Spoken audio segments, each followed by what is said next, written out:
আজকের আমি প্যানকেক বানাবো। তার জন্য আপেল, একটা গাজর দুধ দিয়ে গুলবো, ছাতু, চালের গুঁড়ো।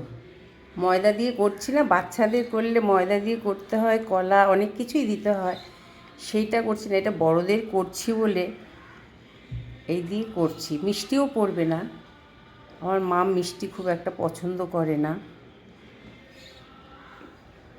কীভাবে করব দেখাচ্ছি। চালের গুঁড়ো আমি আরেকটু দিলাম,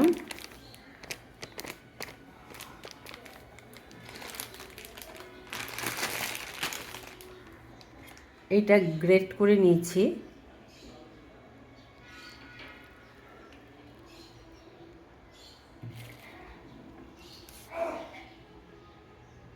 নুনও দিয়েছি, একটু দুধ দিয়ে দিলাম,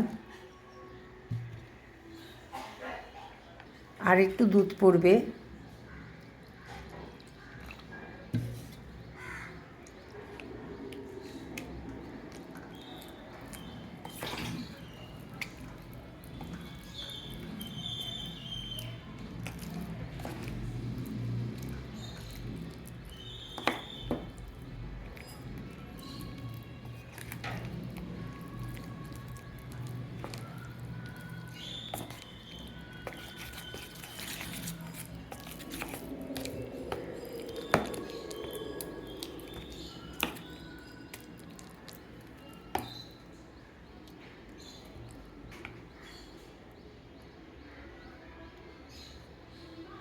আপেলের দানা ছিল।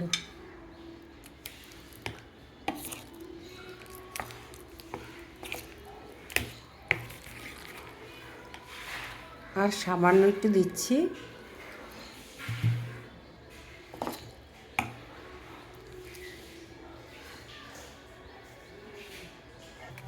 কড়াতে সাদা তেল দিয়ে দিচ্ছি, কিন্তু এইটার হয় মাখনের বা হালকা ঘি দিয়েও করে। বাচ্চাদের জন্য করলে মাখন দিয়েই হয়। এ অনেকভাবে করা যায়, ডিম, কলা, আমন্ড, দুধ তো লাগেই, দুধ দিয়ে গুলতে হয়। এটা আঁচ কমিয়ে বাড়িয়ে করলেই ভালো হয়।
প্যানকেক হয়ে গেছে, এই তিনটেই বাকি।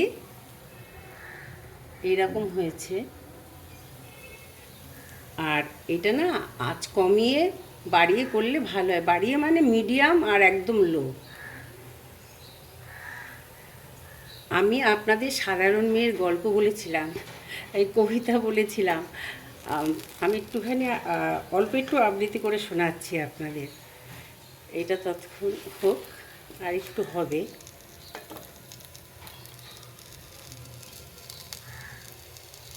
পায়ে পড়ি, পায়ে পড়ি তোমার, একটা গল্প লেখো তুমি শরৎবাবু। নিতান্ত সাধারণ মেয়ের গল্প, যে দুর্ভাগিনী দূরের থেকে পাল্লা দিতে হয় অন্তত ৫-৭ জন অসামান্যার সঙ্গে, অর্থাৎ সপ্তরথিনীর মার। বুঝে নিয়েছি আমার কপাল ভেঙেছে, হার হয়েছে আমার। কিন্তু তুমি যার কথা লিখবে তাকে জিতিয়ে দিও আমার হয়ে। পড়তে পড়তে যেন বুক ওঠে ফুলে, ফুলচন্দন পড়ুক তোমার কলমের মুখে। তার নাম দিও মালতী, এই নামটা আমার। ধরা পড়বার ভয় নেই,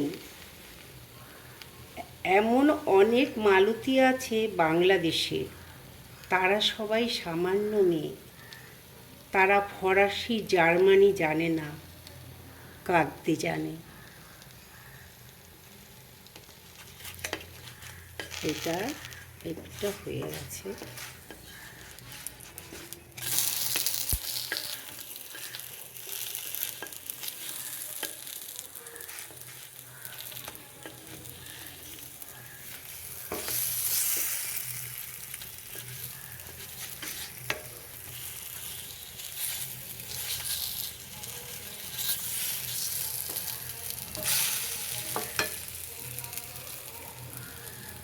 প্যানকেক হয়ে গেছে।